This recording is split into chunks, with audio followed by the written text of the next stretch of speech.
All right, welcome back. It is the Vegas Take, Sharp and Shapiro on a Tuesday. And it's amazing to me that we have been dealing with this coronavirus and this situation for as long as we have. It's nuts. And no sports, no NBA, no NHL, well, nothing really. I mean, you could watch some ping pong or some sumo wrestling. That's about it. There's really nothing going on as far as from a sports perspective. And people, radio hosts are trying to be as creative as they can in trying to talk about sports when there's no sports going on. But one thing that is around the corner, which is Thursday, is the NFL draft, and that's certainly something to talk about. We talked about the Michael Jordan documentary, or the Bulls documentary, I should say, The Last Dance yesterday. It's looking forward to the next couple episodes this weekend. So a guy that does do sports, that is talking about the NFL draft and a tremendous knowledge about that, and, of course, the Raiders. Also a guy that never invites me on his show. I wanted to add that in there as well. That would be Ken Thomson of SportsX Radio.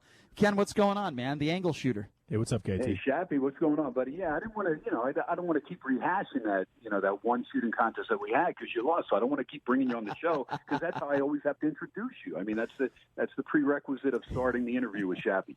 I introduce you as Raiders head coach / hacksaw Jim Duggan. I think that's the best way I would introduce you. Do you think that's fair? That's fair. That is very fair. Probably a lot fairer than you are to your counterpart over there, Sharpie.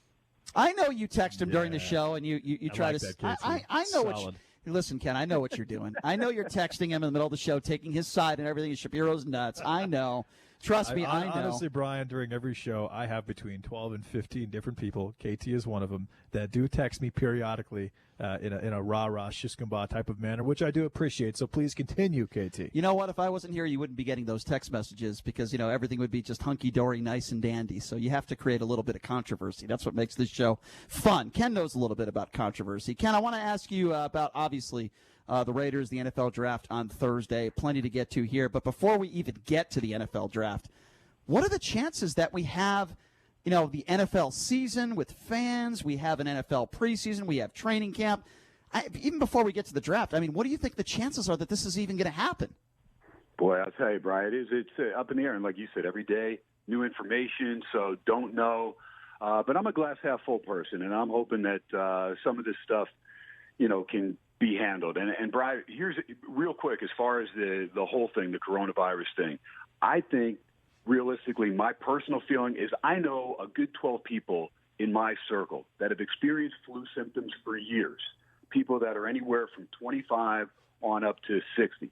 And there are people, a good chunk of them, that all experienced very serious flu-like symptoms, worse than they ever had it, including immediate family members, to where this all happened late December through the first 2 weeks of February, before we even started really getting any stats as far as the coronavirus 19, because we just didn't know that it was out there.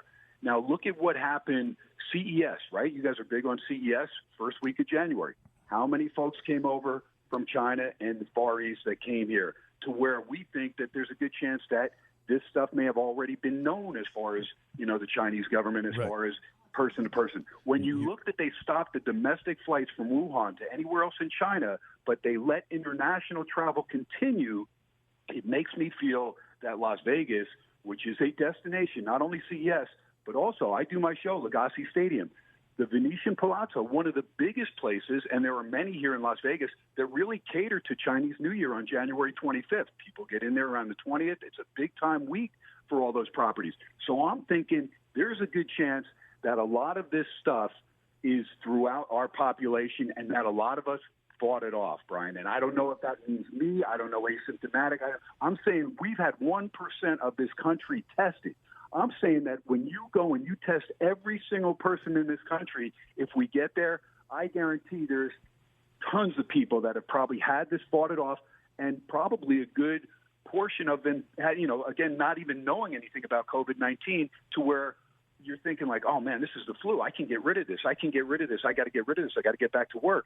I know for a fact my sister, she's never sick. She wouldn't call in a day sick for nothing, and she finally had to go to the hospital because she was that bad. I don't know if it was COVID-19. She thinks it may have been. But when you're trying to get tested in this state and a lot of others, if you don't have the temperature right then, if you don't have, the cough or different symptoms, they're not even sending you, tell a doc or whoever, they're not sending you to get a test, a COVID-19 test, whether it was through the drive-thrus or anything else.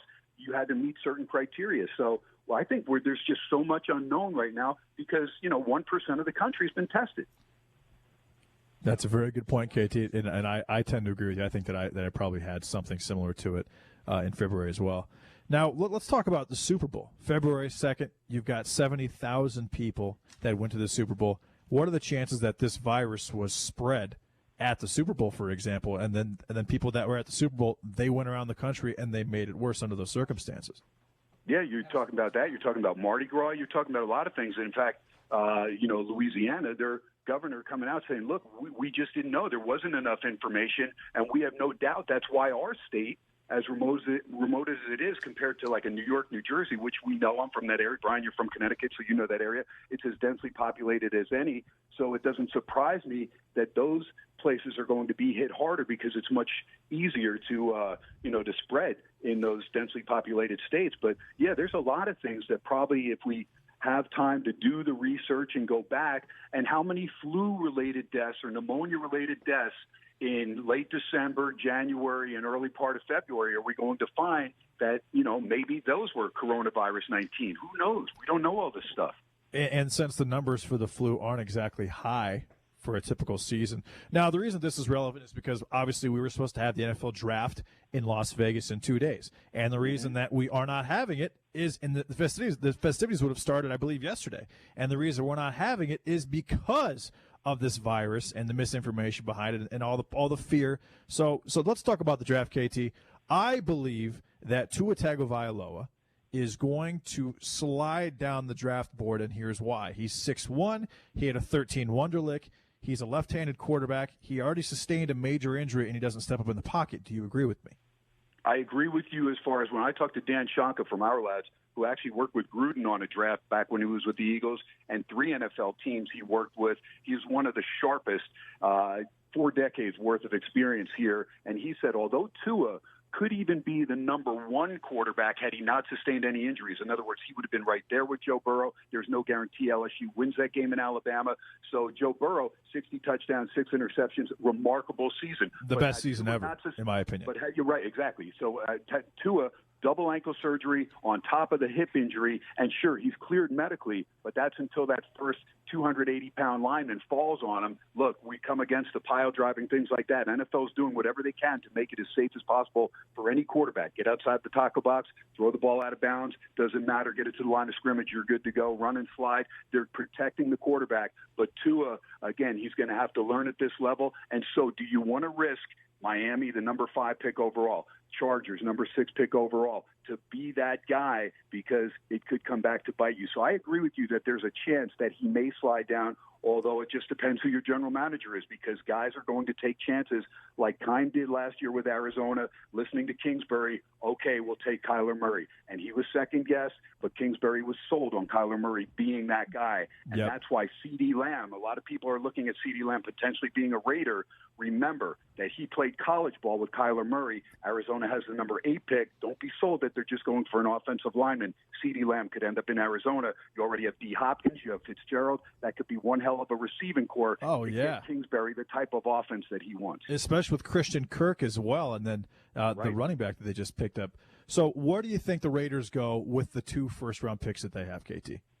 Okay, so it's confusing a little bit to me because I go back and forth because, first off, Mayock and Gruden had the greatest draft that I've seen in the last 10 years by any GM and coach, and that was their first year, and yes, they had 3 first-round picks. I think they stunned a lot of people, although not Dan Shanka, by taking Cleveland Farrell with that first pick.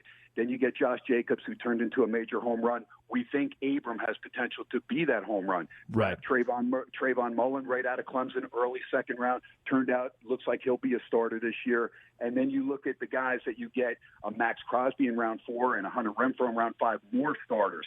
Now you look at what they did during the free agency, because early mock drafts had the Raiders taking a linebacker with the number 19 pick, potentially maybe the number 12 pick. But when you grab a Corey Littleton, 134 tackles last year from the Rams, and then a Nick Kwiatkowski from the Bears, right away you address that concern, so you don't need the linebacker that much. You grab Mariota, who's going to push Derek Carr. There's no doubt that if Carr doesn't play the way that Gruden wants him to play, and that includes getting outside the tackle box, taking off and running with aggressiveness like Tannehill does, not like run and slide and look to get down, he'll be gone, and Mariota may have an opportunity. You grabbed also Demarius Randall. Look at Demarius Randall. This is 13 in 3 years, but this kid can start, and he could be a cornerback. So a lot of people are sold that the Raiders could take a corner in the first round.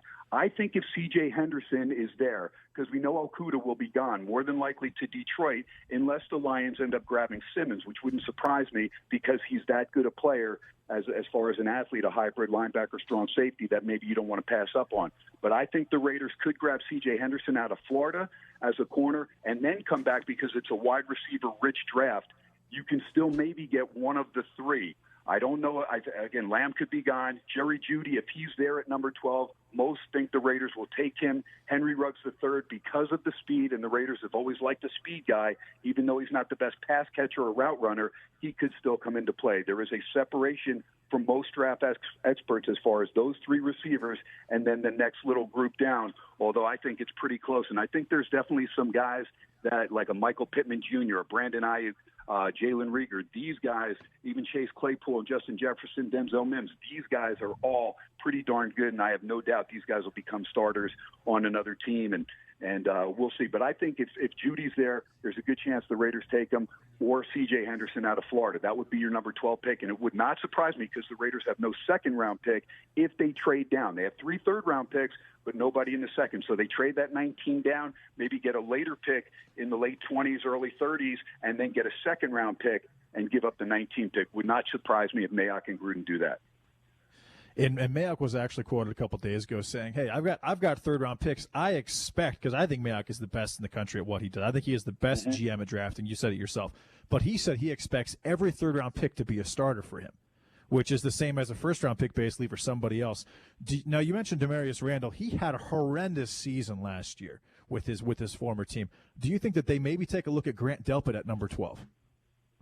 They could, and Delpit, definitely a stud. There's no question. He was the anchor of that LSU secondary, and yeah, there's definite starting potential right away there. That's a good call there. But I think as far as safeties go, I think they've got everything they need. They also addressed the defensive line with Malik Collins, getting him from Dallas. Right. That was key as well. And then on the wide receiver thing, people say, well, we definitely have to have a number 1 wide receiver. I agree with that. We know Tyrell Williams is a number 2, at least when he's not 100%. He wasn't 100% last year for much of the season. But they also grabbed the guy that they're taking a shot on that I still think has a glass half full career in front of him, and that's Nelson Aguilar. He had some decent time with Philadelphia, and then he started dropping. Phenomenal athlete. That's it. And he's only 26 years old, going to be 27, so he's somebody that still has his better years in front of him if he can get it together with new change of scenery, and I think he can do that. I mean, the Raiders, to me, what they did in free agency was almost as good at what they did in the draft last year, which is phenomenal. They have changed that roster over 20-fold when you look back to Gruden's first year, what he inherited there, and what it's going to be like at the start of the season if they're able to get this season underway, and I'm hoping they will be. And especially picking up a player like Corey Littleton, who was an absolute stat stuffer for the Rams, came out of nowhere. He's an All-Pro or a Pro Bowl guy. Had a pretty big career so far. I really think that Ruggs is the right pick at 19 because Derek Carr is very, very accurate on his deep ball, and Ruggs running that high 4.2. He's going to be able to get behind a lot of those coverage. That's a good call. Now, here's the thing, because the Raiders need that guy to stretch the defense. They've always had that speed guy, whether it was a Cliff Branch way back when or what they've liked, a guy that can stretch the field. And when you look at the way Carr passes the ball, well, what does he do? Throw a lot of 15-yard passes, nothing ever really deep. What did Tannehill do when he came in and replaced Mariota last year, especially against the Raiders? Throws for, 2 bombs over the middle, a long pass plays. You want to see that. You want to stretch the secondary because what it does, at least in the back of the mind, when you're playing a Kansas City or Arizona Chargers, decent secondaries. You want to throw the ball deep in the air. Throw me a 35, 40-yard pass a couple times, and then in the back of their mind, they don't want to get burned one-on-one, or the safety's then going to have to think about, do I commit up to the line of scrimmage right behind the linebackers to try and help out with Josh Jacobs getting the ball on a run. The Raiders are going to have a lot of offensive weapons. They do need a number one receiver. And so I think if Jerry Jeudy's there, he's the best route runner at number 12. He's also a guy that's got great hands, and I think he's got all the tools. But CeeDee Lamb, he could be there as well. He's the best catcher. He's the guy that can make a catch. Anything near him, he'll catch. It doesn't matter. But you mentioned Ruggs. Ruggs is the fastest. You know, it concerned me even in the combine. He tweaked the hammy a little bit, so you want to make sure that he's okay there. But, you know, they have a lot of opportunity, and I think Mayock and Gruden will come through with flying colors with that number 12, number 19. But won't surprise me if they trade one of the two to make sure that they have a second-round pick and still 2 first-rounders. That's Ken Thomson, a wealth of football knowledge and, of course, Raiders knowledge. This is the most important question we'll ask Ken in this entire interview, which is, you have to be driving your wife absolutely crazy in quarantine. I mean, how is she dealing with you? Well, here's the thing, B. We have 2 places. So she's down in Phoenix. I'm here in Vegas. We go back and forth. I spent the last she's few lucky. weekends there. Yeah, so she has the old getaway clause when need be. So she's still, teaching her classes online. And when she's had enough of KT, it's like, yeah, I'll stay in Phoenix this week. It's like, tell her I don't blame her. I really appreciate that. Yep. She knows. Ken, before we let you go, man, I appreciate you coming on. I want to give you a chance to plug the great show that you do, 8 to 10 p.m. on KDWN. Obviously, these days, there's not a lot of sports going on, but you still have some great material on your show. Talk to me a little bit about your show and give us a little bit of a plug for what you do. Yeah, and see, that's the cool thing. When you've been around as long as I have, B, you were able to get in contact with a lot of different people in a lot of different avenues as far as sports. The other night I had Jerry Eisenberg. Jerry Eisenberg is going to be 90 years old in September. Wow. He has been writing for New Jersey newspapers, the Star-Ledger and the Herald Tribune or whatever it was, for 70 freaking years. I mean, this guy was great friends with Lombardi before he made it, Muhammad Ali. He's got the pictures. He's got the other night. He's older than Andy Isco. That's how old he is. Well, yeah, he's got Isco by a few years. But the other thing is he's talking on Jackie Robinson Day. He knew Jackie firsthand, but he knew Monty Irvin. In fact, Larry Doby, who broke the color barrier in the American League with the Indians, he actually was great friends with Larry and did the eulogy at his funeral. So it was great to hear him talk about Satchel Paige and all these people that he knew personally, that he watched. And so for somebody to have a career that spans that long, anytime I can get a guy like that on, it's just it's incredible. So you've been doing this a long time. Yeah, we go back and do all this stuff and hit different things, different subjects. But, NFL's been king because they have been busy free agency-wise in the draft coming up. But SportsX Radio, 8 to 10 right here on the great KDWN, 101.5 on the FM side and 720 on the AM side in Vegas Take, 9 a.m. to noon. Don't miss those jokers. Thank you. And if you need any sumo wrestling picks, I'm your guy, just to let you know. I heard that, man. You're holding out on me, man. You're finally hitting something. Well, I'm trying to get Chris Wynn to get into sumo wrestling, so maybe we can fix some sumo fights. But he needs to gain a little bit more weight, not a lot, just a little bit more. One more month of quarantine with Wynn, man, he'll be ready. That's true. I got to tell you, KT, Chris Wynn has been jogging every day and paying attention to his health. And his thoughts are so much more organized on the show. Good job, Chris. All right. Hey, Ken, thanks for coming on, man. Always appreciate you. Keep up the good work, my friend. You guys rock, man, and stay 16 feet away. That should be the quarantine right there, the underlying footnote for Shap and Shapiro. You guys are awesome, man. God bless. Thanks, Ken. I appreciate it. Thanks a lot, KT. That's Ken Thomson, SportsX Radio. Does a great show, 8 to 10 p.m. over on our station, KDWN. All right, here's what we're going to do. We're going to take a quick break, and when we come back, it is time, folks, for Hate Mail, the Hate Mail segment of the day brought to you by our producer. Take a quick break. Be back right after this. You're listening to The Vegas Take.